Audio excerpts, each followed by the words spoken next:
करते हैं बेटा आपका रिप्रोडक्टिव हेल्थ। तो सबसे पहले बेटा हम बात करेंगे इसके परिचय से। रिप्रोडक्टिव हेल्थ, जिसमें हम बात करेंगे बेटा जनन स्वास्थ्य संबंधी समस्याएं क्या है, उनसे निपटने के लिए क्या क्या हमने स्ट्रैटेजीज या सरकार ने क्या क्या स्ट्रैटेजीज बनाई है। तो सबसे पहले बेटा आपको ये पता होना चाहिए कि परिवार नियोजन कब शुरू हुआ। भारत में बेटा परिवार नियोजन, भारत उन देशों में से एक है जिसमें परिवार नियोजन सबसे पहले शुरू हुआ था 1951 यानी कि 1951 में। पहली चीज नीट में आ चुकी है। बाद में बेटा इसी परिवार नियोजन कार्यक्रम को आरसीएच का नाम दिया गया, यानी कि reproductive and child health care programmes. जनन एवं बाल स्वास्थ्य केयर को क्या बोलेंगे, वो कार्यक्रम, ठीक है। जिसके अंदर बेटा दो चीजें आती हैं। पहला, समाज समाज को और लोगों को जो जनन स्वास्थ्य वाले या रिप्रोडक्टिव एज में है, जो अभी जनन संबंधी जो उम्र में है, उनको बेटा पहले तो जागरूक करना जनन स्वास्थ्य संबंधी समस्याओं के बारे में, उनसे किस तरीके से उनका निवारण हो सकता है उस बारे में लोगों को जागरूक करना। और दूसरा बेटा आता है कि उनको वो सारी सुविधाएं प्रोवाइड करना, सुविधाएं मुहैया कराना जो इस समय पे या इस उम्र में उनके लिए जरूरी है।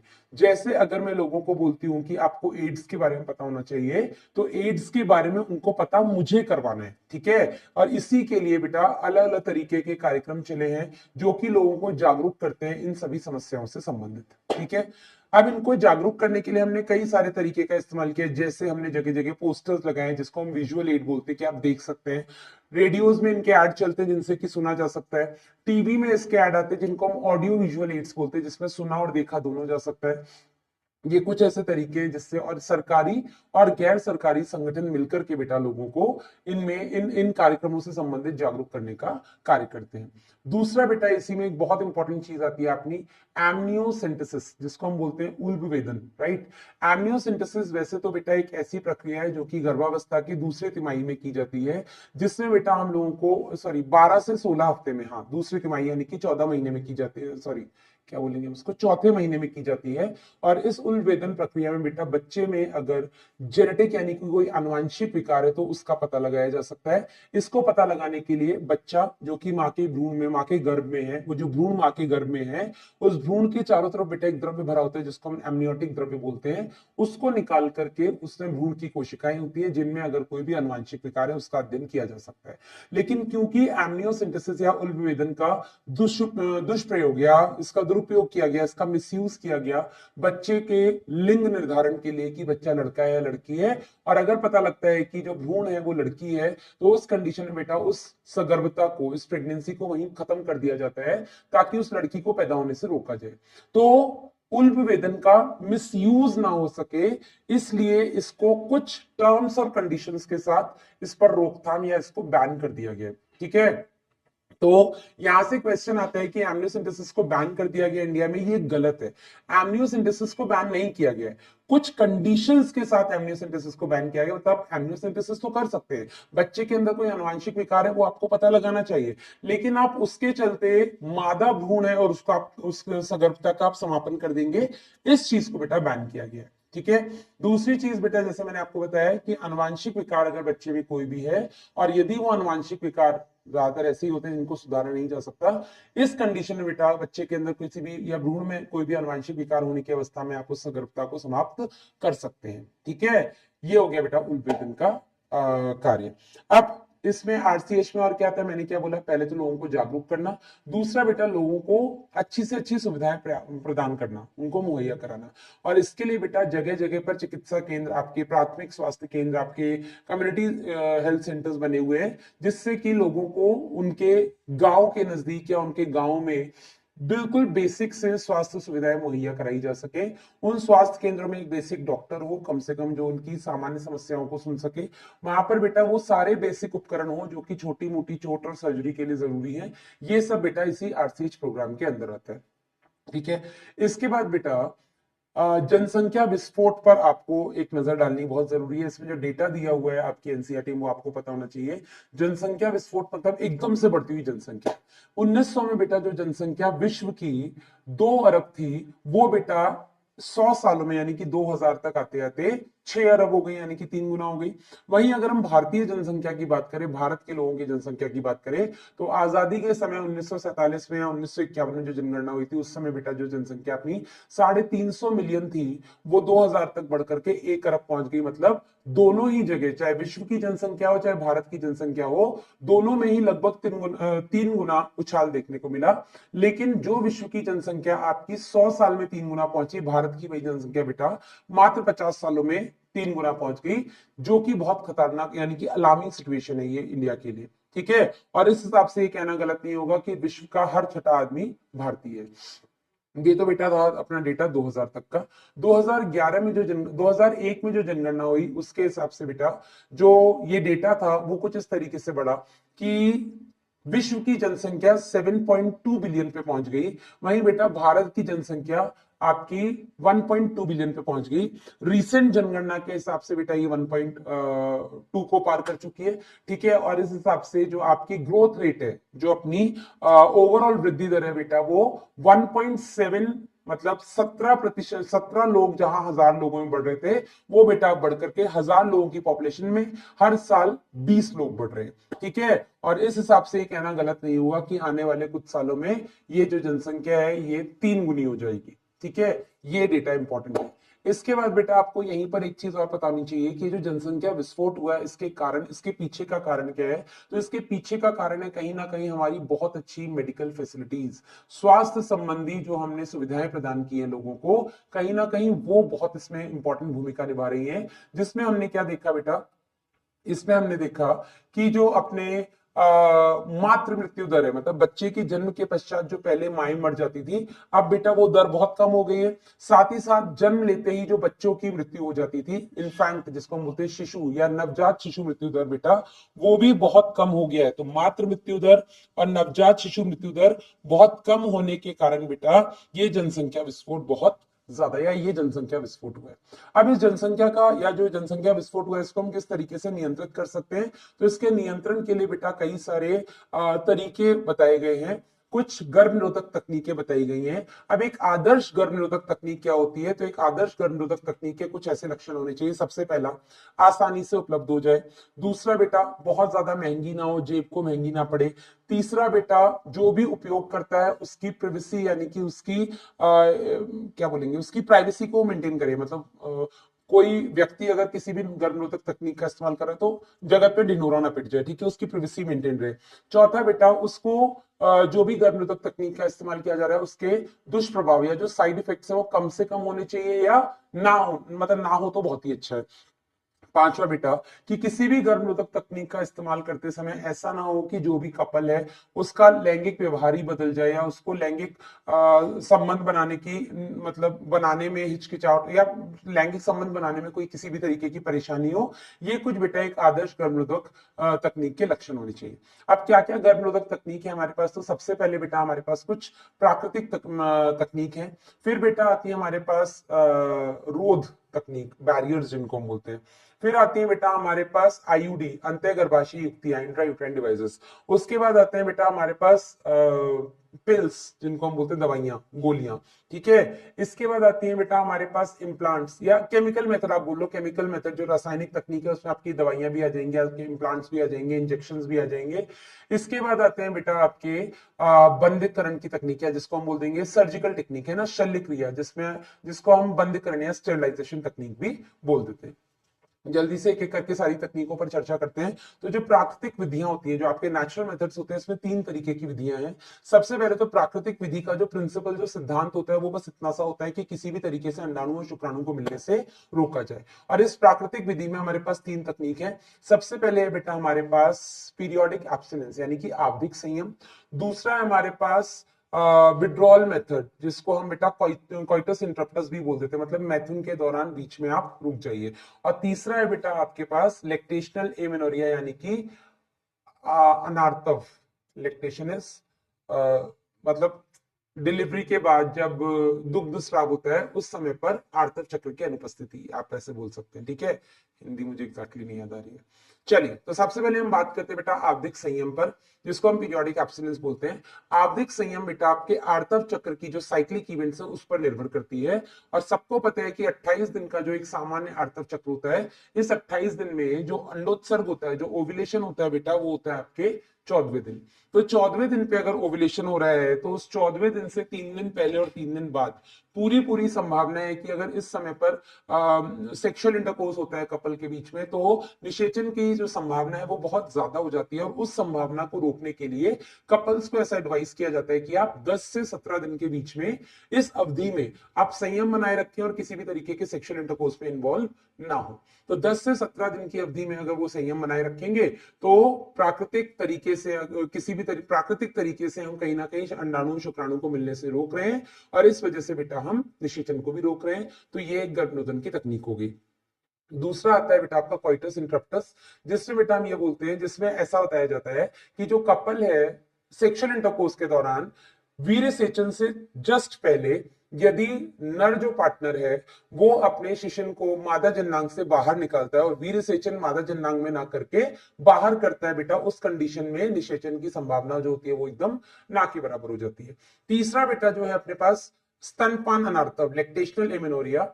इसमें बेटा ऐसा बोला जाता है कि प्रसव के बाद जो शुरुआती 1 से 6 महीने होते हैं, ये वो महीने होते हैं जब मादा को या जब माँ को बहुत ज्यादा दुग्ध स्राव होता है, मतलब उसके शरीर में, उसके रक्त में प्रोलैक्टिन नाम के हार्मोन की मात्रा बहुत ज्यादा है।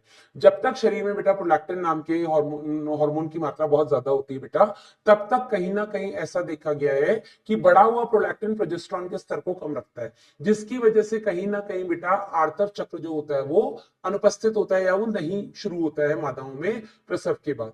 और अनार्तव स्तन, जो स्तनपान अनार्तव है बेटा, ये 3 से 6 महीने सामान्यतः औरतों में देखा गया है। ठीक है, तो अगर आर्तव चक्र ही नहीं होगा तो सीधी बात है निषेचन की संभावना ना के बराबर हो जाएगी। तो ये बेटा हो गई प्राकृतिक विधियां। लेकिन ये बता दें कि इन्हीं प्राकृतिक विधियों का जो फेलियर रेट है वो सबसे ज्यादा है। ठीक है, अगला आता है आपकी रोध तकनीक, जिसको हम बोलते हैं बैरियर मेथड्स। तो रोध जो तकनीक है ये नर और मादा दोनों के लिए है, जिसमें कॉन्डोम्स अवेलेबल हैं नर के लिए, इवन मादा के लिए भी कॉन्डोम्स है जिनको हम फेमिडोम्स बोलते हैं।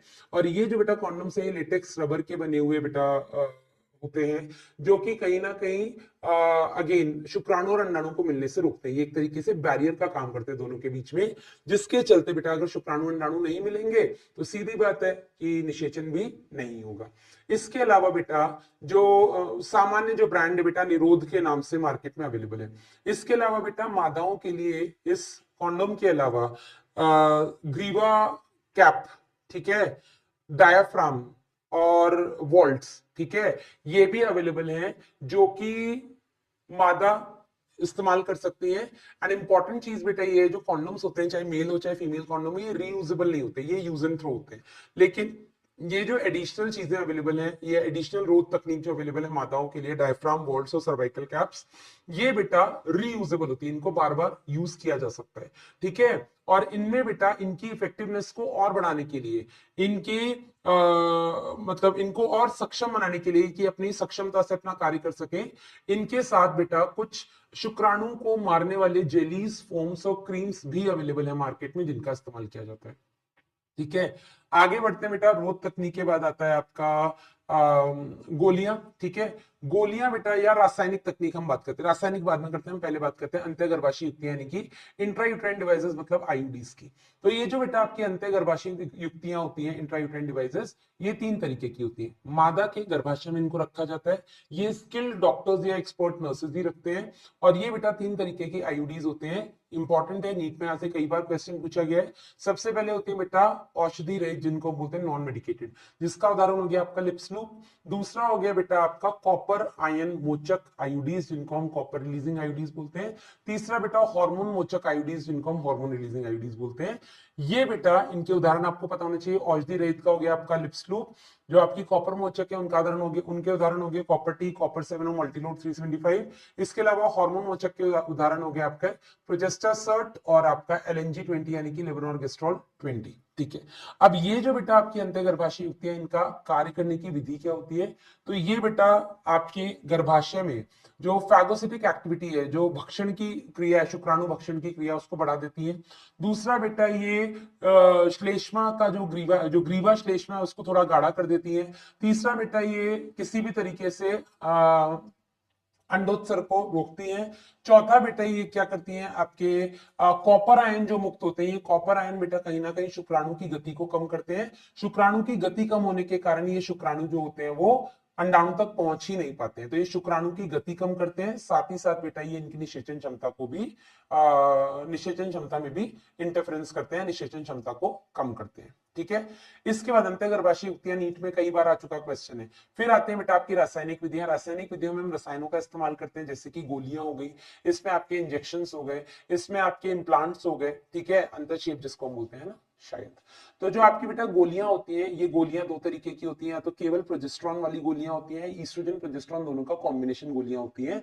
जो केवल प्रोजेस्टेरॉन गोलियां होती है बेटा, ईस्ट्रोजन प्रोजेस्टेरॉन गोलियां होती है, मार्केट में माला डी माला इनके नाम के पत्ते के नाम में मिलती है, जिनमें आपकी 28 गोलियां होती है, जिनमें 21 गोलियां बेटा हार्मोनल होती है और 7 गोलियां आयरन युक्त होती हैं, जो कि उस अवधि में दी जाती हैं जब मेंस्ट्रुअल ब्लीडिंग शुरू होने वाली है, यानी कि ऋतुस्राव जो अवधि है वो आने वाली है, फेज वो आने वाला होता है, तो उससे पहले इसको शुरू कर दिया जाता है। अब यहाँ पर बेटे जो गोलियां होती हैं हार्मोनल पिल्स, इनको 3 से 5 दिन के अंदर शुरू कर दिया जाता है, और डेली बेटा एक गोली लेनी होती है। ठीक है। अब इनका भी मैकेनिज्म ऑफ एक्शन क्या होता है, क्योंकि बेटा आपके रक्त में प्रोजेस्टेरॉन ईस्ट्रोजन का लेवल बढ़ा हुआ होगा, तो कहीं ना कहीं आपके हाइपोथैलेमस से जीएनआरएच को नहीं आने देंगे, जिसकी वजह से आपका अग्रपीयूष ग्रंथि से एलएच और एफएसएच नहीं आएंगे, तो कहीं ना कहीं बेटा या तो ये अंडोत्सर्ग को रोकती है, या ये आपकी गर्भाशय की भित्ति को मतलब अंतरोपण के लिए सक्षम नहीं बनने देती। साथ ही साथ बेटा ये आपकी ग्रीवा श्लेष्मा को भी गाढ़ा कर देती है, जो कि शुक्राणु को अंदर नहीं आने देती है। इन्हीं गोलियों में बेटा एक सहेली नाम की गोली है, जो कि नॉन स्टेरॉइडल गोली है। नॉन स्टेरॉइडल मतलब इसमें किसी भी तरीके के ईस्ट्रोजन प्रोजेस्टेरॉन नाम के हार्मोन नहीं होते हैं। फिर इसमें क्या होता है बेटा, इसमें आपके ऐसे केमिकल्स होते हैं जो कि गर्भाशय पर एंडोमेट्रियम के रिसेप्टर्स को जाके ब्लॉक कर देते हैं। एंडोमेट्रियम में, गर्भाशय के एंडोमेट्रियम में ईस्ट्रोजन के रिसेप्टर्स को ब्लॉक कर देते हैं। ईस्ट्रोजन उनसे जुड़ेगा नहीं तो वो मोटी भी नहीं होंगी। तो ये कहीं ना कहीं सहेली आपके गर्भाशय को इस लायक नहीं रखती कि वहां पर अंतरोपण हो सके। सहेली हफ्ते में एक बार ली जाने वाली गोली, और इस सहेली को बेटा भारत के लखनऊ में सीडीआरआई नाम का एक रिसर्च सेंटर है, central drug research institute, CDRI Lucknow का फुल फॉर्म, सीडीआरआई का फुल फॉर्म पूछा गया है, तो इस सहेली को सीडीआरआई लखनऊ में बनाया गया है, सेंट्रल ड्रग रिसर्च इंस्टीट्यूट। ठीक है। इसके अलावा बेटा आपके इम्प्लांट्स हैं। इम्प्लांट्स में सिलिकॉन की छोटी छोटी माचिस की तीली की शेप जैसी छोटी छोटी एम्प्यूल्स होते हैं, जिनको त्वचा के नीचे लगा दिया जाता है, और ये छोटी थोड़ी मात्रा में ईस्ट्रोजन प्रोजेस्टेरॉन का स्रावन करती रहती है, जिसका वही सेम मैकेनिज्म ऑफ एक्शन होता है जिस तरीके से आपकी गोलियां काम करती हैं। इसी तरीके से बेटा आपके इंजेक्शंस मार्केट में अवेलेबल हैं डेपो-प्रोवेरा नाम से, जो कि 3 महीने में एक बार दिए जाते हैं, और ये भी बेटा आपके रक्त में ईस्ट्रोजन प्रोजेस्टेरॉन की मात्रा को बढ़ा करके रखते हैं। ठीक है। ये हो गया आपके रासायनिक मेथड। अब यहाँ पर एक चीज आपको पता होनी चाहिए कि भारत में सबसे ज्यादा जिसका इस्तेमाल होता है, जिस गर्भनिरोधक तकनीक का, वो है आपकी अंतःगर्भाशय युक्तियां। 2018 में आया हुआ क्वेश्चन है। यहीं पर आपको एक और चीज याद रखनी पड़ेगी कि किसी अनप्रोटेक्टेड सेक्स के केस में, रेप के केस में, या ऐसे केस में जब लगता है कि निषेचन होने की संभावना बहुत ज्यादा है, या हो सकता है गर्भधारण हो जाए, उस कंडीशन में 72 घंटे के अंदर आईयूडी लगवाया जा सकता है, या इमरजेंसी पिल्स, जिनको हम मॉर्निंग आफ्टर पिल्स बोलते हैं, अनवांटेड 72 आई पिल जैसी, इनको बेटा यूज किया जा सकता है, जो कि गर्भधारण को रोकती है। अगला आता है बेटा आपके पास शल्य क्रिया, जिसको हम बोलते हैं सर्जिकल मेथड्स। शल्य क्रिया जो होती है वो नर और मादा दोनों के लिए अलग अलग होती है। नर के लिए बेटा जो होती है इसको हम वैसेक्टमी बोलते हैं, मादा के लिए जो होती है इसको हम ट्यूबेक्टमी बोलते हैं। इनमें हम करते क्या है, वैसेक्टमी में हम नर का जो शुक्र वाहक नलिका है, वास डिफरेंस, उसको बेटा हम काट करके बांध देते हैं। वहीं मादा के केस में बेटा हम फेलोपियन ट्यूब यानी कि अंडवाहिनी को काट करके बांध देते हैं, इसीलिए हम इसको ट्यूबेक्टमी या वैसेक्टमी बोलते हैं। वैसेक्टमी नर में, ट्यूबेक्टमी मादा में। यहां पर आपको एक चीज और ध्यान रखनी पड़ेगी कि इन दोनों ही क्रिया में, चाहे वैसेक्टमी हो चाहे ट्यूबेक्टमी, इन दोनों ही क्रिया में जो युग्मक जनन की तकनीक है वो प्रभावित नहीं होती है। दोनों ही केस में शुक्राणु और अंडाणु का सामान्य जो परिपक्वन और निर्माण होता है वो होता रहेगा। बस नर के केस में जो वीर्य आएगा उस वीर्य में शुक्राणु अनुपस्थित होगा। मादा के केस में क्योंकि अंडाणु आगे फेलोपियन नलिका में तक नहीं आएगा, पूरी फेलोपियन नलिका में नहीं आएगा, साथ ही साथ जो आपका शुक्राणु है वो आपके तुम्बिका भाग तक नहीं पहुंच पाएगा, क्योंकि बीच से फेलोपियन नलिका कट के बंधी हुई है, जिसकी वजह से निषेचन नहीं होगा। ठीक है। पर दोनों ही कंडीशन में जो युग्मक जनन की प्रक्रिया है वो सामान्य चलती रहेगी, बस दोनों को मिलने से नहीं मतलब मिलने से रोका जाता है। यहीं पर बेटा आपको एक और चीज याद रखनी पड़ेगी कि शल्य क्रिया बेटा अधिकतर वो कपल्स कराते हैं जिनको अब फ्यूचर में कोई भी बच्चे नहीं चाहिए, जितने बच्चे उनको चाहिए थे वो हो चुके हैं, क्योंकि शल्य क्रिया ऐसी क्रिया है जो रिवर्सिबल नहीं है, मतलब जो उत्क्रमणीय नहीं है, कि ऐसा नहीं कि अभी हमें बच्चा नहीं चाहिए तो शल्य क्रिया करा लेते हैं, बाद में बच्चा चाहिए तो उसको रिवर्स करा लेंगे, नहीं। और एक आदर्श गर्भनिरोधक तकनीक का ये भी एक लक्षण होना चाहिए कि ये रिवर्सिबल यानी कि उत्क्रमणीय हो, जब तक जरूरत है तब तक आप इसका इस्तेमाल करें, कि हमें बच्चा नहीं चाहिए, जब बच्चा चाहिए तो आप ये हटा दें तो आपको बच्चा होने की संभावना फिर से सामान्य हो जाए, ठीक है। ये भी एक उसका लक्षण होना चाहिए आदर्श गर्भनिरोधक तकनीक का। किसी भी गर्भनिरोधक तकनीक का इस्तेमाल अगर आपको करना है उसके लिए आप एक डॉक्टर से कंसल्ट कर सकते हैं, ठीक है। अगला बेटा आपका टॉपिक है सगर्भता का चिकित्सीय समापन यानी कि medical termination of pregnancy. Medical termination of pregnancy यानी कि हम प्रेगनेंसी को पूरा होने से पहले ही खत्म कर देते हैं। अधिकांश बेटा ऐसा देखा गया है कि मेडिकल टर्मिनेशन ऑफ प्रेगनेंसी को हम इंड्यूस अबॉर्शन भी बोलते हैं। एक तो गर्भपात होता है जो कि प्राकृतिक तरीके से हो जाता है, एक गर्भपात जो कि हम करवाते हैं, ठीक है। हम गर्भपात करवा रहे हैं, चाहे हम दवाइयों की मदद से करवाएं, चाहे हम कोई सर्जरी करवाएं, शल्य क्रिया कराएं, ठीक है, हम यहाँ पर गर्भपात करवा रहे हैं, इंड्यूस्ड अबॉर्शन है ये। ऐसा देखा गया है कि विश्व में हर साल 45 से 50 लाख गर्भ ये इस तरीके की एमटीपीज परफॉर्म की जाती है, जिसकी वजह से कहीं ना कहीं जनसंख्या वृद्धि में काफी नियंत्रण हुआ है। हालांकि इस एमटीपी का कार्य जनसंख्या नियंत्रण करना नहीं है, लेकिन जिस हिसाब से एमटीपीज विश्व भर में परफॉर्म किए जा रहे हैं उस हिसाब से हमने ये देखा है कि अगर ये एमटीपीज नहीं होते तो आज तो जनसंख्या पता नहीं कहां होती, ठीक है। हर साल लगभग 45 से 50 लाख एमटीपीज को पूरे विश्व में परफॉर्म किया जा रहा है। अब एमटीपी कब तक सेफ होती है, तो पहली तिमाही में बेटा एमटीपी बिल्कुल सेफ है, ठीक है। आप पहले 3 महीने में एमटीपी यानी कि उस सगर्भता को रोक सकते हैं। अब रोकने के लिए आप दवाइयां ले सकते हैं, रोकने के लिए आप सर्जरी करवा सकते हैं, लेकिन अगर कोई ऐसी कंडीशन है जिसमें कि बच्चे को आगे प्रेगनेंसी को आगे कंटिन्यू करने से बच्चे की जान को या मां की जान को खतरा है, इस कंडीशन में बेटा दूसरी तिमाही में भी सगर्भता का चिकित्सीय समापन किया जा सकता है, लेकिन 2 डॉक्टर्स की देखरेख में, बस इतना ही इंपॉर्टेंट है, ठीक है। भारत में एमटीपी को 1971 में लागू किया गया था। कई सारे देश है जहां आज भी एमटीपी को कानूनी मान्यता नहीं मिली है। उसके कई सारे रीजन हो सकते हैं, उनके धार्मिक रीजन हो सकते हैं, उनके वैचारिक रीजन, उनके कुछ भी कारण हो सकते हैं जिसके चलते एमटीपी को मान्यता नहीं मिली, लेकिन भारत में इस चीज को बेटा 1971 में मान्य कर लिया गया था कानूनी तौर पर, ठीक है। एमटीपी के बाद बेटा आपका अगला टॉपिक है यौन संचारित रोग यानी कि सेक्सुअली ट्रांसमिटेड डिजीजेस, जिनको हम एसटीडीज बोलते हैं। इनको हम सेक्सुअली ट्रांसमिटेड इन्फेक्शन से बोल सकते हैं। ये जो बेटा यौन संचारित रोग हैं ये आपके जीवाणु जनित हो सकते हैं, विषाणु जनित हो सकते हैं, प्रोटोजोआ जनित हो सकते हैं, या आपके ये और किससे हो सकते हैं, किससे भी हो सकते हैं, ठीक है। अब यहाँ पर यौन संचारित रोग बेटा आपको यहाँ पर सबसे इंपॉर्टेंट चीज जो याद रखनी है वो ये कि कई सारे यौन संचारित रोग हैं, लेकिन 3 ऐसे यौन संचारित रोग हैं, आपका हेपेटाइटिस बी, आपका जेनाइटल हर्पीज और बेटा एड्स, जिसको हम एचआईवी के थ्रू जो होता है, ये 3 बेटा ऐसे यौन संचारित रोग हैं जिसका पूर्णतः इलाज पॉसिबल नहीं है, या यूं कह लो कि इनका कोई इलाज नहीं है। इसके अलावा बाकी के यौन संचारित रोग अगर होते हैं, जैसे आपका ट्राइकोमोनियासिस हो गया, जेनाइटल वॉर्ड्स हो गया, देन सिफिलिस हो गया, और ये बाकी के जो बेटा आपके गोनोरिया हो गया, ठीक है, ये बाकी के जो यौन संचारित रोग है बेटा, इनको अगर आप सही समय पर जांच लेते हैं तो इनका पूर्णतः रोग मतलब पूर्णतः जो इलाज है वो संभव है। लेकिन हेपेटाइटिस बी, एचआईवी एड्स जिसको हम बोलेंगे एचआईवी से जो होता है, और जेनेटल हर्पीज, ये 3 ऐसे यौन संचारित रोग हैं जिनका इलाज पॉसिबल नहीं है, ठीक है। अब यौन संचारित रोगों के लक्षण क्या होते हैं, तो कुछ शुरुआती लक्षण होते हैं, जैसे कि जो जननांग होते हैं या गुप्तांग होते हैं उनमें बेटा खुजली होना, उनसे वाइट डिस्चार्ज होना, ठीक है, वहां पर सूजन वगैरह आ जाना, ये कुछ प्राथमिक लक्षण है। लेकिन अगर कई बार ऐसा होता है कि मादाएं जिनमें यौन संचारित रोग है उनमें कोई भी लक्षण दिखाई ही नहीं देता है, और फ्यूचर में मतलब लंबे समय तक यौन संचारित रोग होने की वजह से आपको कुछ ज्यादा लक्षण, सीरियस लक्षण देखने को मिल सकते हैं, जैसे कि जो प्रभावित व्यक्ति है उसके उनमें पेल्विक इन्फ्लेमेटरी डिजीज जिसको हम बोलते हैं पीआईडी, श्रोणी में शोथ होना, ठीक है। पीआईडी मतलब जो श्रोणी भाग होता है, जहां पर श्रोणी अस्थि और जहां पे सारे जननांग होते हैं, उनमें बेटा इन्फ्लेमेशन, सूजन, दर्द और ये सब एक साथ, ठीक है। जो जननांग होते हैं, प्राथमिक जननांगों में सूजन हो सकती है। इसके अलावा बेटा ऐसा हो सकता है लंबे समय तक अगर यौन संचारित रोग किसी व्यक्ति में बना हुआ है तो बेटा हो सकता है कि वो बंधे हो जाए, मतलब वो इनफर्टाइल हो जाए, वो बच्चे पैदा करने में सक्षम ना रहे। फिर यहाँ पर बेटा मिसकैरेजेस, बार बार गर्भपात यहाँ पर देखने को मिल सकता है।